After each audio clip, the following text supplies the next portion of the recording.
नमस्कार साथियों, कैसे हो? आशा करता हूँ अच्छे होंगे, मस्त होंगे, स्वस्थ होंगे और अपनी पढ़ाई को निरंतर अभ्यास के साथ जारी रख रहे होंगे। तो आज राजस्थान जी के आज का पहला प्रश्न रहेगा अपना कि वंदे मातरम के रचयिता कौन थे? वंदे मातरम के रचयिता कौन थे? ए ऑप्शन है राजा राम मोहन राय, बी ऑप्शन है रविंद्रनाथ टैगोर, सी ऑप्शन है बंकिम चंद्र चटर्जी और डी ऑप्शन है दयानंद सरस्वती। तो साथियों सी ऑप्शन हमारा क्या हो जाएगा? सही हो जाएगा कि वंदे मातरम के रचयिता कौन है? बंकिम चंद्र चटर्जी। अगला प्रश्न रहेगा, राजस्थान टाइम्स नामक अंग्रेजी साप्ताहिक पत्रिका का प्रकाशन कब व कहां से किया गया? राजस्थान टाइम्स नामक जो अंग्रेजी साप्ताहिक पत्रिका थी उसका प्रकाशन कहां से किया गया और कब किया गया?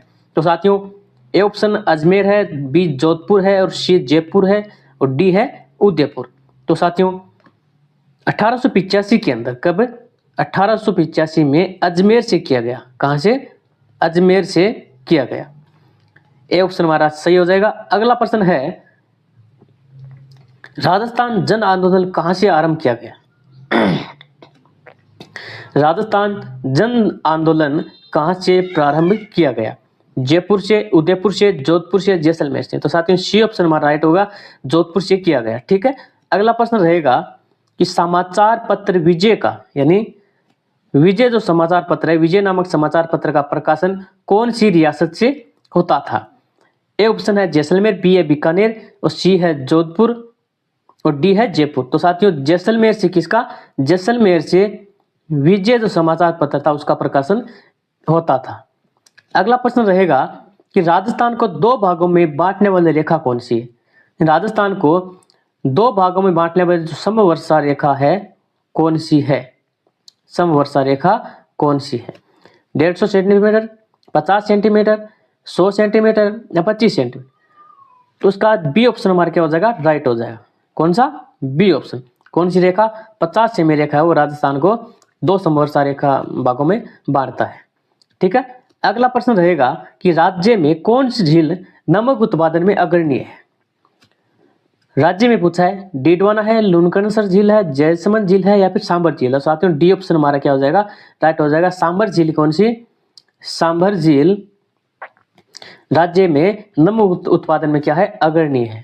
ठीक है। अगला प्रश्न रहेगा, गलता झील किस जिले में स्थित है? उदयपुर में है, जयपुर में है, सीकर में है, दौसा में। तो साथियों गलता है वो उदयपुर के अंदर, जयपुर के अंदर है। बी ऑप्शन हमारा क्या होगा? राइट होगा। गलता झील कहाँ है? जयपुर के अंदर है। ठीक है। अगला प्रश्न है कि चूलिया जलप्रपात किस नदी पर स्थित है?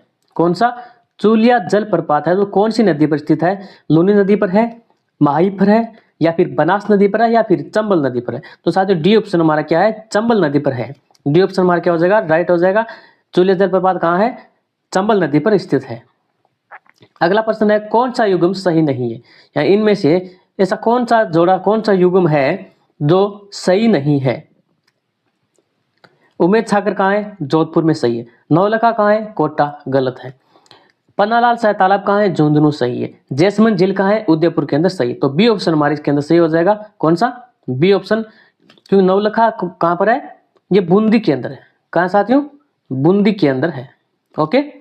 अगला प्रश्न रहेगा कि राजस्थान में स्थित खारे पानी की झीलें किस सागर का अवशेष है? राजस्थान के जो खारे पानी की झीलें पाई जाती है वह कौन से सागर का अवशेष मानी जाती है? हिंद महासागर का, तैतीस सागर का, बंगाल की खाड़ी का या अरब सागर का? तो साथियों 33 सागर का अवशेष मानी जाती है। बी ऑप्शन हमारा राइट। ठीक है। अगला प्रश्न रहेगा, किस झील की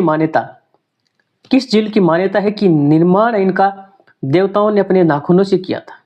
यानी ऐसी कौन सी झील है जिसकी मान्यता यह है कि इस झील का निर्माण देवताओं ने क्या किया? अपने नाखूनों से खोदकर किया है।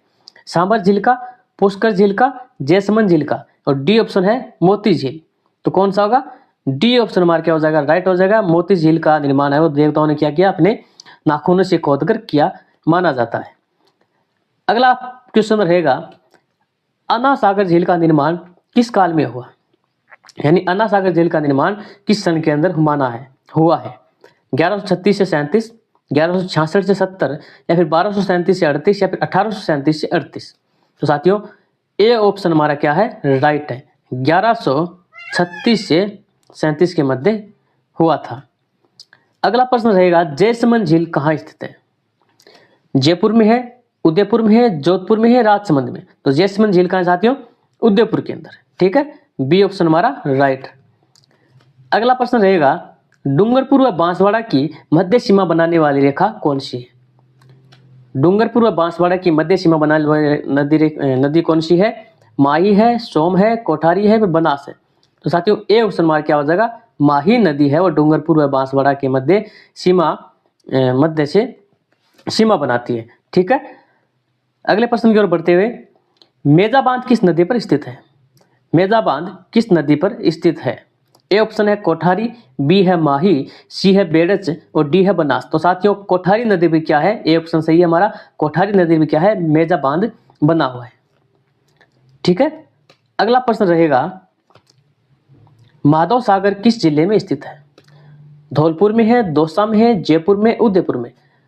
तो माधव दौसा, बी ऑप्शन हमारा क्या हो जाएगा? सही हो जाएगा। माधव सागर बांध किस जिले में स्थित है? दौसा के अंदर है। ठीक है, अगला प्रश्न है, एशिया में सिंचाई वाला सबसे ऊंचा बांध कौन सा है? यानी एशिया के अंदर सबसे ऊंचा बांध सिंचाई के हिसाब से देखा जाए तो कौन सा रहेगा? एशिया में सिंचाई वाला सबसे ऊंचा बांध है जाखम बांध। कौन सा? डी ऑप्शन हमारा सही हो जाएगा, जाखम बांध है। अगला प्रश्न रहेगा कि नवलखा सागर किस जिले में स्थित है? नवलखा सागर किस जिले में स्थित है? जयपुर में है, जोधपुर में है, बूंदी में है, या उदयपुर में? तो सी ऑप्शन मैंने किया था पहले, नवलखा कहाँ है? बूंदी के अंदर। सी ऑप्शन हमारा राइट हो जाएगा। अगला प्रश्न है, भारत के कुल नमक उत्पादन का कितना प्रतिशत सांभर झील से होता है? यानी भारत के अंदर तो कुल नमक उत्पादन होता है, उसका कितना हिस्सा सांभर झील से होता है?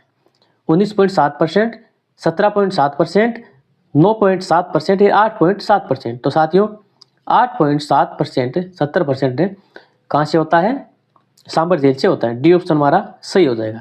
ठीक है, अगला प्रश्न है कि सिलीसेट झील किस जिले में स्थित है? अलवर के अंदर, उदयपुर के अंदर, प्रतापगढ़ के अंदर, या फिर सिरोही के अंदर? तो साथियों सिलीसेट झील है वो अलवर के अंदर है। ए ऑप्शन हमारा राइट हो जाएगा। ठीक है, अगला प्रश्न रहेगा साथियों कि निम्नलिखित में से किस जिले में पांचना बांध स्थित है? कौन सा बांध? पांचना बांध कहाँ है? सवाईमाधोपुर में है, सिरोही में है, या फिर दौसा में, या फिर करौली के अंदर? तो साथियों डी ऑप्शन हमारा क्या हो जाएगा? राइट हो जाएगा। करौली के अंदर का क्या है? करौली में है पांचना बांध। ठीक है, ओके साथियों, आज के लिए इतना ही। मिलते हैं अगली क्लास के अंदर, तब तक के लिए जय हिंद, जय भारत, जय जय राजस्थान।